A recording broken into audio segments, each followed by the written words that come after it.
नमस्कार, आप देख रहे हैं सी न्यूज भारत और मैं हूं आपके साथ आकांक्षा यादव। वक्त हो चुका है न्यूज बुलेटिन का और आज इस न्यूज बुलेटिन में हम जानेंगे कि कहां चलाया गया सघन वाहन चेकिंग अभियान, कहां दिखा तेज रफ्तार का कहर। साथ ही जानेंगे कि कहां विधानसभा चुनाव 2022 के लिए बसपा ने फूंका बिगुल। ये सब जानेंगे विस्तार से, तो चलिए शुरुआत करते हैं बुलेटिन की। आजमगढ़ के गोसाईगंज में वाहन चेकिंग अभियान चलाया गया, जिसमें 2 व्हीलर और 4 व्हीलर और 3 सवारी हेलमेट गाड़ी का कागज न होने पर चालान काटे गए हैं। आजमगढ़ से सी न्यूज संवाददाता सादिक की रिपोर्ट। नेशनल हाईवे पर अज्ञात वाहन की चपेट में आने से बुजुर्ग गंभीर रूप से घायल हो गया है। जहां खबर यूपी के चंदौली जनपद के सदर कोतवाली क्षेत्र के इलिया मोड़ समीप नेशनल हाईवे से है, जहां पर अज्ञात वाहन की चपेट में आने से बुजुर्ग गंभीर रूप से घायल हो गया है। आपको बता दें कि इलिया मोड़ समीप नेशनल हाईवे को बुजुर्ग पार कर रहे थे, तभी तेज रफ्तार से आ रही वाहन की चपेट में बुजुर्ग आ गया, जिससे बुजुर्ग को गंभीर चोटें आई है। वहीं वाहन चालक वाहन लेकर मौके से फरार हो गया है। चंदौली से सी न्यूज संवाददाता सुमित कुमार सिंह की रिपोर्ट। गाजीपुर के कासमाबाद बहुजन समाज पार्टी के जहुराबाद विधानसभा क्षेत्र के 1 दिवसीय कैंटर कैंप का आयोजन नेशनल इंटर कॉलेज मैदान में हुआ है। जहां कार्यक्रम में मुख्य अतिथि ने बाबा साहेब डॉक्टर भीमराव अंबेडकर और कांशीराम के चित्र पर पुष्पांजलि अर्पित की और कार्यक्रम में मुख्य अतिथि व मंचासीन अतिथियों को स्मृति चिन्ह व अंग वस्त्र से सम्मानित किया गया। जहां उसके बाद जहुराबाद विधानसभा क्षेत्र के कैडर के सभी सदस्यों को अंग वस्त्र देकर सम्मानित किया गया। वहीं सभी कार्यकर्ताओं से आह्वान किया गया कि आगामी विधानसभा चुनाव को लेकर सभी से तैयारियों में जुट जाएं और उत्तर प्रदेश जहुराबाद विधानसभा चुनाव 2022 के लिए बसपा ने बिगुल फूंक दिया है। जहुराबाद विधानसभा से बुझारत राजभर को प्रत्याशी बनाया गया है, जहाँ जहुराबाद विधानसभा चुनाव में बसपा ने आज बिगुल बजा दिया है। गाजीपुर से सी न्यूज संवाददाता शिशिर की रिपोर्ट। मुरैना में नायब तहसीलदार शिवराज मीणा का डेंगू के चलते निधन हो गया। जहां शिवराज मीणा श्योपुर जिले के वीरपुर तहसील के रघुनाथपुर क्षेत्र के नायब तहसीलदार के पद पर पदस्थ थे, जहां डेंगू बीमारी के चलते 4-5 दिन से अस्वस्थ थे, जिन्हें श्योपुर के ग्वालियर स्वास्थ्य केंद्र ले जाया गया था, जहां उपचार चल रहा था। वहीं उपचार के दौरान डेंगू बीमारी से लड़ते लड़ते उन्होंने आज रात दम तोड़ दिया। जहां तहसीलदार शिवराज मीणा मुरैना जिले के सबलगढ़ क्षेत्र के बंदरेटा गांव के रहने वाले थे, जहां उनका अंतिम संस्कार उनके पैतृक गांव बंदरेटा में किया जाएगा। वहीं उनको दुनिया से अलविदा होने पर गांव में व पूरे समूचे प्रशासन महकमे में शोक की लहर दौड़ गई है। मुरैना से सी न्यूज संवाददाता अमन परमार की रिपोर्ट। उन्नाव जनपद में चोरी की साइकिलों का जखीरा बरामद हुआ है, जहां पूर्व में काफी चोरी हो चुकी हैं साइकिलें। चोर कबाड़ी की दुकान पर साइकिलें बेचते थे, जहां कबाड़ी सस्ते दामों पर साइकिलें खरीदता था। वहीं युवक ने साइकिल गुम होने की रिपोर्ट दर्ज करवाई थी। कबाड़ी पर साइकिल खरीदने का जाहिर किया गया था शक, जहां दर्ज एफआईआर पर पुलिस ने तहकीकात शुरू कर दी थी। जांच पड़ताल में कबाड़ी की यहां से साइकिलें बरामद हुई है, जहां फतेहपुर 84 थाना क्षेत्र के ऊंगू चौकी के पास का पूरा मामला है। उन्नाव से सी न्यूज संवाददाता सुशील यादव की रिपोर्ट। सपा मुखिया अखिलेश यादव का हुआ अंबेडकर नगर में आगमन। पहुंचे भानुमति स्मारक महाविद्यालय। थोड़ी देर में जनादेश महारैली को करेंगे संबोधित। अंबेडकर नगर से सीनू संवाददाता दीपक वर्मा के साथ धीरेन्द्र नाथ की रिपोर्ट। बलरामपुर तुलसीपुर में भाई दूज के अवसर पर कायस्थ एकता सेवा समिति द्वारा 100 बहनों से तिलक लगवाकर प्रत्येक परिवार से एक बहन बनाने की महाआयोजन कार्यक्रम का प्रारंभ किया गया। साथ ही कलम दवात की सामूहिक पूजा कर भगवान चित्रगुप्त जी के मंत्रोच्चारण के साथ ही हवन और आरती की गई। संगठन के राष्ट्रीय अध्यक्ष अमित कुमार श्रीवास्तव ने बताया कि स्थानीय नगर के 100 परिवार की महिलाओं और बेटियों ने हम सभी को तिलक लगाकर भाई के रूप में स्वीकार किया है और हमने उन्हें आजीवन सुरक्षा प्रदान करने का वचन दिया है।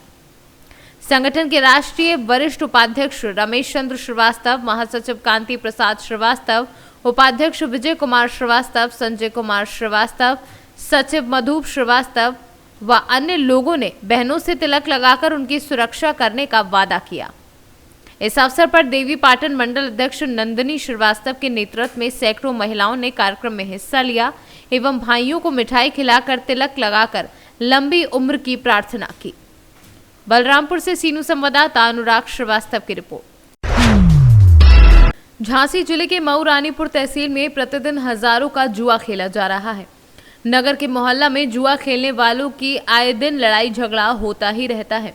नगर के लोग कई बार अधिकारियों को जुआ खेलने वाली शिकायतें भी कर चुके हैं, लेकिन अधिकारियों को जुआ खेलने वालों पर बहुत ही ज्यादा मेहरबान है। लेकिन कई गरीब परिवारों के घर बर्बाद हो रहे हैं, जिसका नगर के लोगों ने जुआ खेलते कुछ लोगों का वीडियो वायरल कर दिया है। झांसी से सीनू संवाददाता चंदू रायन की रिपोर्ट। शाहजहांपुर में भाजपा के कार्यक्रम में मंच के सामने प्रधानमंत्री आवास की दूसरी किश्त डलवाने की मंत्री जी से हितग्राही ने लगाई गुहार। अकोदिया भाजपा मंडल के दीपावली मिलन समारोह कार्यक्रम में प्रधानमंत्री आवास हितग्राही ने मंच के सामने किया हंगामा। भाजपा के दीपावली मिलन समारोह कार्यक्रम में पहुंचे स्कूल शिक्षा एवं सामान्य प्रशासन मंत्री इंदर सिंह परमार के सामने हितग्राही ने आवास योजना की दूसरी किस्त नहीं मिलने पर कार्यक्रम में मंत्री जी से गुहार लगाई। बताया जा रहा है कि अकोदिया नगर परिषद के द्वारा प्रथम किस्त डालने के बाद दूसरी किस्त नहीं पहुंची हितग्राहियों के खाते में। शाहजहांपुर से सीनू संवाददाता किशोर नाथ की रिपोर्ट। दिवाली पर जहां पूरा देश खुशियां मना रहा है, एक दूसरे को गले लगा रहा है, ऐसे में जनपद उन्नाव के एक छोटे से कस्बे मनिकापुर से निकले अंशुमान सिंह युवाओं में उम्मीद की नई लौ जलाए हैं। बता दें कि अंशुमान पेशे से कंप्यूटर साइंस इंजीनियर हैं और विगत 4 वर्षों से अलग अलग शिक्षण संस्थानों में जाकर लगभग 2.5 लाख युवाओं को अपनी ट्रेनिंग के माध्यम से नई रास्ता दिखाने का काम कर चुके हैं। सैकड़ों बच्चों को निःशुल्क एक मेंटोर के तौर पर प्रतिदिन गाइड कर रहे हैं, उनका मार्गदर्शन कर रहे हैं। अंशुमान ने ग्रामीण परिवेश में शिक्षा के स्तर को सुधारने के लिए अपनी company school civil mentors mind private limited का गठन किया, जिसके जरिए ऐसे बच्चों को जो गरीबी रेखा से नीचे जीवन यापन करते हैं, उनको निःशुल्क शिक्षा प्रदान की जाएगी। अंशुमान अब तक न सिर्फ राष्ट्रीय स्तर पर बल्कि अंतर्राष्ट्रीय स्तर पर भी जनपद उन्नाव का नाम रोशन कर चुके हैं। मैं उन्नाव जनपद के एक छोटे से कस्बे मनिकापुर से बिलोंग करता हूँ। यहीं से मेरी सारी प्रारंभिक शिक्षा दीक्षा संपन्न हुई और इस दीपावली के पावन अवसर पर मैं जितने भी हमारे लिसनर्स हैं उन सब के लिए ये प्रार्थना करना चाहूँगा कि माता लक्ष्मी उनके दुखों का संहार करें और यह प्रकाश पर्व उनके जीवन में प्रकाश लेकर आए। एक ग्रामीण क्षेत्र से बिलोंग करने के बावजूद आपने हिम्मत न हारते हुए एक जो मुकाम हासिल किया है, इसकी वजह क्या है?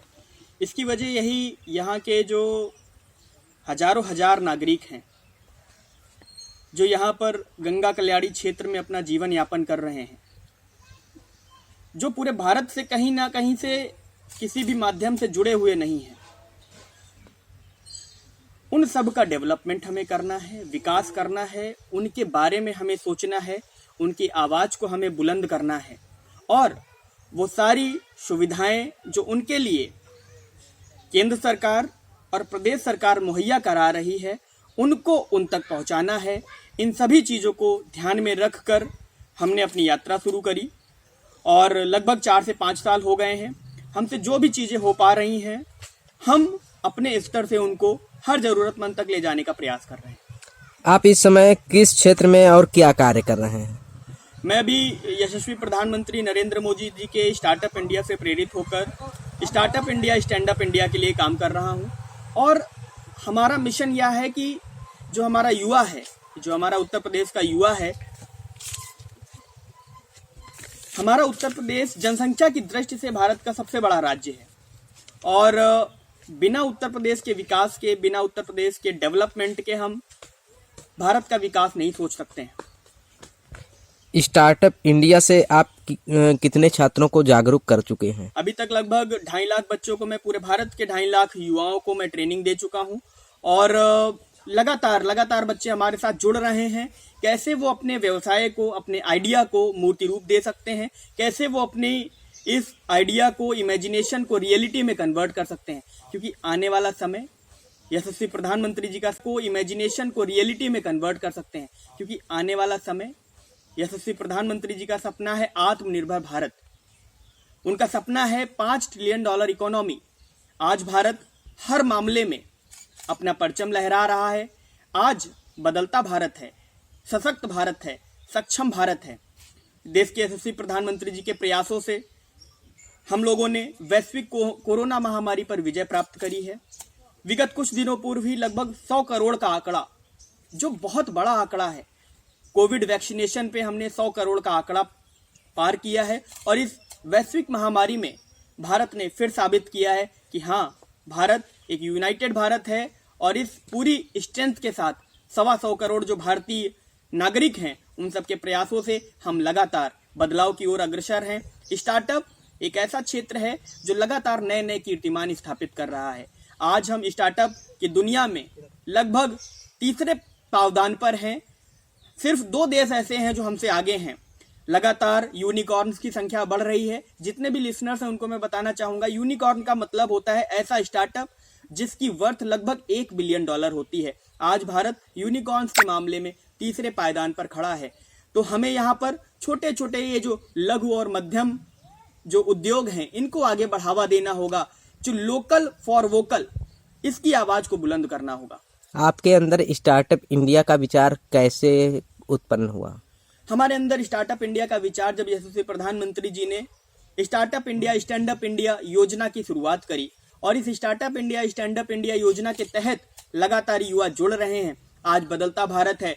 प्रधानमंत्री जी ने तमाम नए विभागों का गठन किया है जिससे एक स्टार्टअप को शुरुआती दिनों में जो उसकी जरूरतें होती हैं, चाहे वो फंडिंग की समस्या हो, हर समस्या का समाधान करने के लिए एक अलग से डिपार्टमेंट बनाया गया है और उसके लिए अधिकारियों को नियुक्त किया गया है, जिससे स्टार्टअप्स की संख्या लगातार बढ़ रही है। आज कॉलेज में पढ़ने वाला बच्चा भी नया आइडिया लेकर आगे बढ़ रहा है। आगे की आपकी क्या प्लानिंग है? हमारी प्लानिंग है कि लगभग 2025 तक 5 लाख युवाओं को ट्रेनिंग देना है और ये 5 लाख युवा सिर्फ उत्तर प्रदेश के नहीं होंगे, ये भारत के अलग अलग राज्यों के होंगे और हम लगातार इसके लिए प्रयासशील हैं।